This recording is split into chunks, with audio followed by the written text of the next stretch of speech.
ಮತದಾನ ಅಂತೂ ಮುಗೀತು. ನಾನು ಸುಮಾರು 12 ಚುನಾವಣೆ ಕಳೆದು ಇದು 13ನೇ ಚುನಾವಣೆಯೊಳಗೆ ಕಾಲಿಟ್ಟಿದ್ದೀನಿ.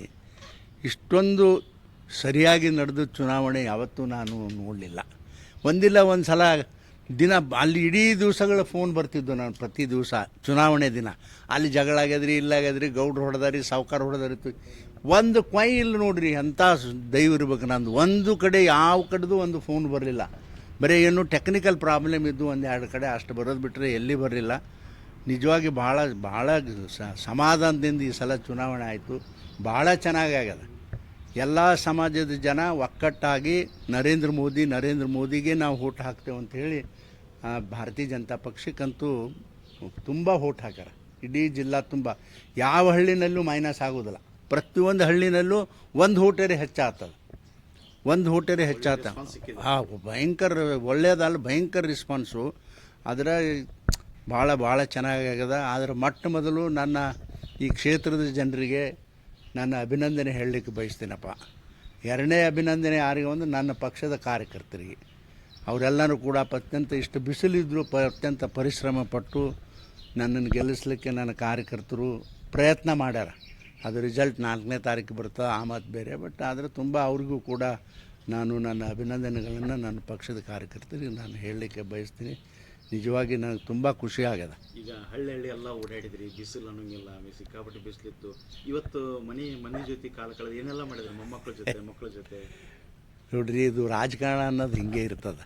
ಮತ್ತು ಭಾಳ ಜನರಿಗೆ ಈ ಭಾಗ್ಯ ಸಿಗೋದಿಲ್ಲ. ಮಕ್ಕಳು, ಮೊಮ್ಮಕ್ಕಳು, ಸಂಸಾರ, ಇದು ಭಾಳ ಜನರಿಗೆ ನಮ್ಮ ರಾಜಕಾರಣದಾಗೂ ಸಿಗೋದಿಲ್ಲ. ಅದು ದೇವರು ನನಗೆ ಕೊಟ್ಟಾನಪ್ಪ, ನಾ ಏನು ಮಾಡಲಿ ಹೇಳಿ ನೋಡೋಣ.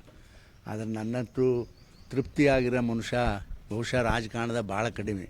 ಯಾಕಂದರೆ ಎಲ್ಲರಿಗೆ ನಿದ್ದೆ ಹತ್ತೋದಿಲ್ಲ ಭಾಳ ಜನ ನಮ್ಮ ರಾಜಕಾರಣಿಗೆ. ನಾನು ಊಟ ಮಾಡಿ ತಲೆ ಹತ್ತೋದ್ರಾಗ ನಾನು ನಿದ್ದೆ ಹತ್ತದ. ಅಂದರೆ ನನಗೆ ಯಾವುದೂ ತಲೆಯೊಳಗೆ ಯಾವುದೂ ಇರೋದಿಲ್ಲ. ಆಮೇಲೆ ಜೀವನಾಗ ಅಧಿಕಾರ, ಹಣ ಬಿಟ್ಟು ಭಾಳ ದೂರದಿಂದ ನಾನು. ಆದರೆ ದೇವ್ರು ನಾನು ಕೈ ಬಿಟ್ಟಿಲ್ಲಪ್ಪ. ನಾನು ಇಷ್ಟು ದೂರ ನಾನು ಅಪೇಕ್ಷೆ ಮಾಡದೇ ಇದ್ರೂ ಕೂಡ ದೇವ್ರನ್ನೇ ನನಗೆಲ್ಲನೂ ಕೊಟ್ಟಾನ. ನಾನು ಮತ್ತು ಯಾರಿಗೂ ಜಾಸ್ತಿ ಕೈ ಒಡ್ಡಿಲ್ಲ ಎಂದು ಜೀವನಾಗ. ಇಂಥ ನೋಡಿ ಇಷ್ಟೆಲ್ಲ ಕೆಟ್ಟ ಪರಿಸ್ಥಿತಿ ಚುನಾವಣೆ ಅದೆಲ್ಲ ₹1 ಯಾರ ಕಡೆಯಿಂದ ನಾನು ಇಸ್ಕೊಳ್ಳಿಲ್ಲ. ಏನೋ ಯಾವ ಪಾರ್ಟಿಯವ್ರು ಕೊಟ್ಟದ್ದಿಷ್ಟು ನನ್ನ ಸ್ವಂತದ್ದು ಏನೇನು ಇರ್ತದ ಅಷ್ಟರ ಮೇಲೇ ನಾನು ಬಗೆಹರಿಸ್ಕೊಂಡಿನಿ. ಫ್ಯಾಮಿಲಿ ಮೆಂಬರ್ ಜೊತೆ ಏನೆಲ್ಲ ಮಾಡಿದ್ರಿ? ಟಿಫನ್ ಮಾಡಿದ್ರಿ, ಚಾಯ್? ಎಲ್ಲ ಇದೆ.